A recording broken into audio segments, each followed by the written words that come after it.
So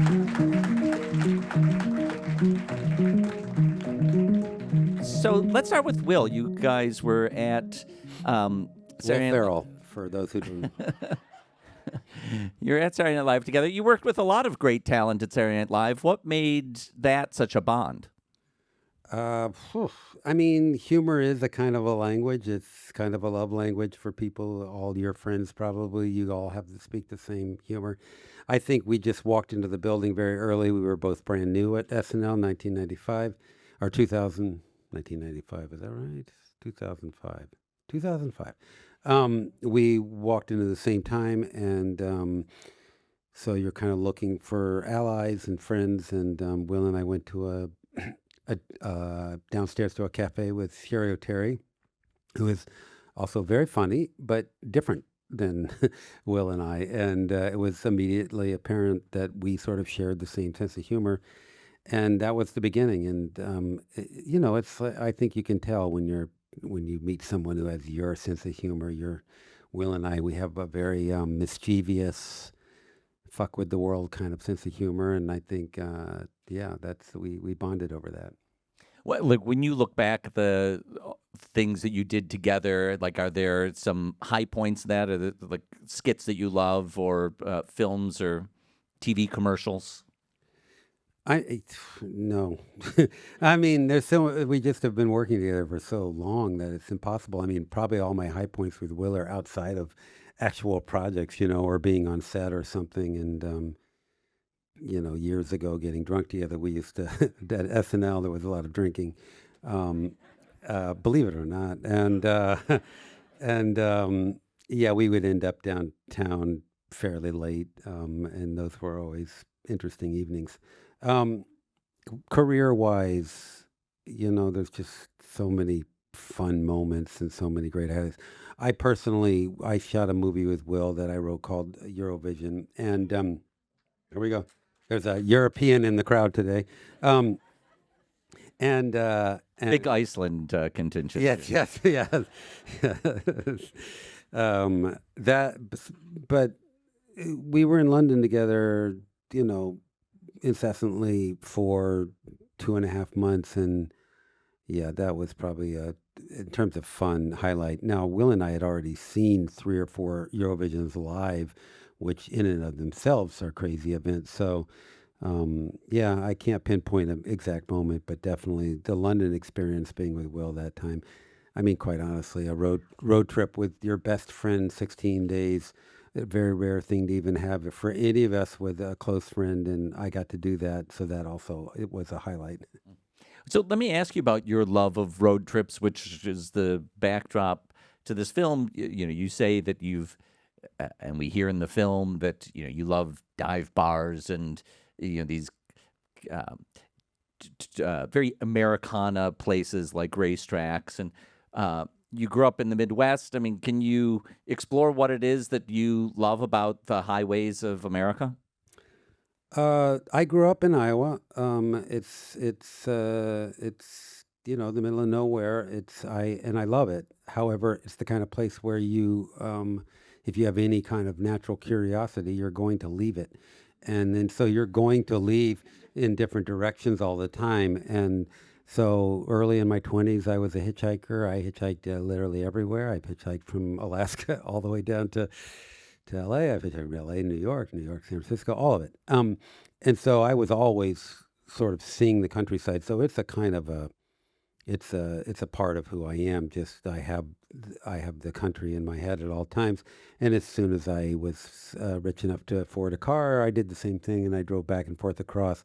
I don't know how to explain that love other than just there's so much beauty out there that I just respond to, and I collect records. I'm a thrift store person. I end up in these kind of church basements or thrift stores or places like that, and you're running into just people from all walks of life, and there's just nothing better than that conversation that you strike up with a stranger in the middle of nowhere. I mean, it's to me, it's why we're here, and yeah, so I will never not love that. I just drove across the country 3 months ago, so Hmm. yeah. So when the idea came to film this as a road trip, I'm unclear who had the idea. If it was Will's idea, it was your idea jointly. But what were your feelings about it? What were your feelings of hope or anxiety about it? Mainly anxiety. Will came up with the idea, and I said no. That was in a spring, about a year before we actually ended up shooting it. I came back to LA. It was late August, and I was in his backyard, and he brought it up again. And by that time, there had been a lot of anti-trans bills passed and a lot of legislation that was kind of building. And as we know, it's continued to build and build and build to the point where soon it will be illegal to be trans. But so I thought I had this great person in Will Ferrell who was beloved by red states and blue states, who happened to also be a good friend of mine. And that was when I personally thought, oh, you know what, this is a good idea. I want to do this. I can do something. This will be good. And but it was Will's idea, and he was very clear up front. He's not a virtue signally person. This wasn't about him trying to pretend that he was a friend. I think he was just naturally curious what it was like for me to go through this experience because we had been such close friends. Mm. Uh, um, and so, but it was in your head. This could be a good thing for trans visibility. Yeah. Oh gosh. Yeah. Yeah. I mean, I don't like to think that in any way that I'm representative of the trans community. I'm a privileged, white, successful person, and the people who are probably most in danger are not in that position. But I did think, and what has come to play out since this thing has been broadcast on Netflix, which has an incredible reach, um, I did think that there are ways that this film can help the conversation, especially within families. And I get that all the time. I get parents coming up to me saying things like, I have a trans child and we watch the film together, or vice versa. And then that's basically the reason why the film was made, is to keep those conversations going and allow people to kind of understand each other. I mean, until now, you've been a behind the scenes person as a writer and a producer, and putting yourself into a film that winds up on Netflix with Will Ferrell makes you more of a public person. So, what has that been like? It took a little while to get used to. I can't. I mean, I'm not Taylor Swift. Let's be honest. I'm glad for that. We have a guitar. You would get a very bad concert. But I'm in bars every once in a while, and people buy me drinks. So I would say that's a win. No, again, it's about people coming up to me, especially queer people, saying they had similar journeys or had watched it with their parents or anything like that. It's been super special. I'm not uncomfortable by it anymore. I actually enjoy talking to groups. I go out and talk to people as much as I can. Anything I can do, not to promote myself, but to promote this film and to keep it kind of front and center so that we can figure out a way to fight what's happening. I mean, when we catch you at this moment in your journey, it seems still new. You're still new, answering questions to a friend like Will. It's a new adjustment for your family, for your children, and I wonder how your point in that journey today is compared to a couple of years ago when the film was being made.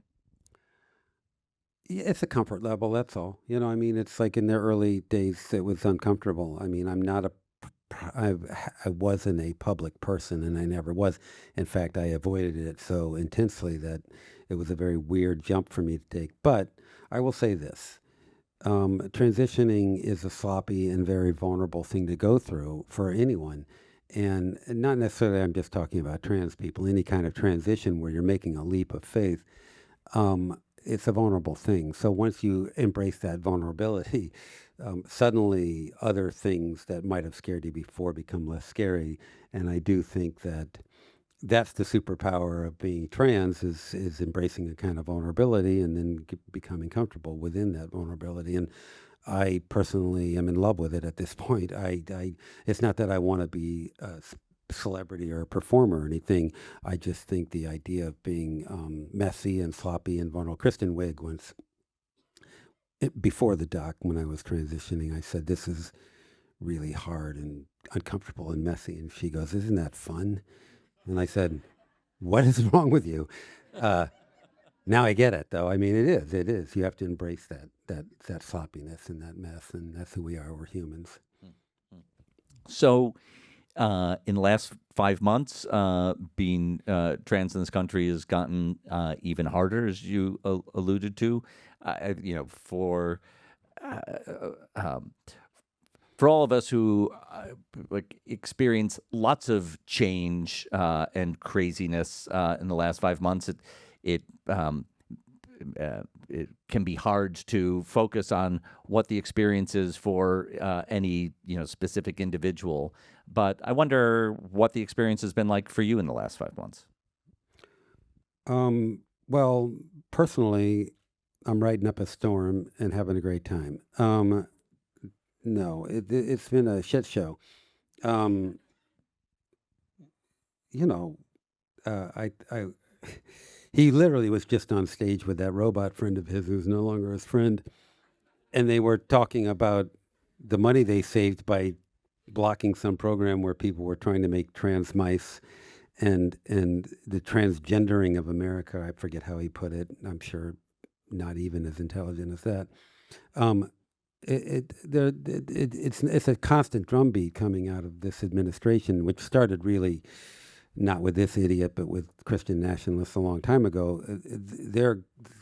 We're the spearhead, or the trans people are the freaks in the spearhead that we can try to get rid of. But they've never been on the side of queer people in any place, gay marriage or any of it. They've never been on the side of this. So they're seeing little inroads through the trans community, and it's going to keep going and keep going, and we know where that ends up. That ends up with programs. So um, it's terrifying. I think it's a terrifying place we're at, and I think there's a kind of benign, this guy's a buffoon, but that's not what's happening. What this guy is actually doing is changing society and bringing racism full on to the forefront. I think the trans issue is not the most important issue we're facing, but for me personally, it's very much felt. Where am I getting my drugs? Am I going to get insurance? Am I going to be told I can't go into bathrooms? All of it. This is very real. This is a very real thing, and but I think there's lots of communities out here right now that are also suffering from the same impulse that's happening, and I would say, I'm going to guess it's LA. There's probably not a lot of Trump people in the audience, but maybe there are. It's like, go on a road trip with a trans person. It's see what you get out of that. I think you'll find out people are human beings. So you said you went on a road trip recently without Will Ferrell or a camera crew. How did that go? I've done it 3 or 4 times since that road trip. It always goes great. I stop in the same kinds of places, and a lot of the places I stop in are sort of where disenfranchised people end up anyway. So we're all part of a group, and so we end up in these places, and some woman will walk up to me in a thrift store and tell me something looks great that I'm holding, and you're off and running. Who are you? Why are you here? What are we doing here? So I do. That's sort of the circle I run in. The truck stops. Look, as a trans woman, I've had to understand pulling into a rest stop at 10 at night and going into the bathroom. It makes me a little more afraid. Going into a truck stop,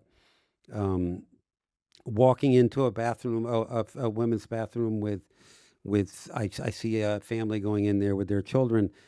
Again, this is a very contentious area around the trans world, around bathrooms and around children and around all of it. So I get a little hyper focused in areas like that. I think it's a shame that any of us has to feel fear in any place in this country.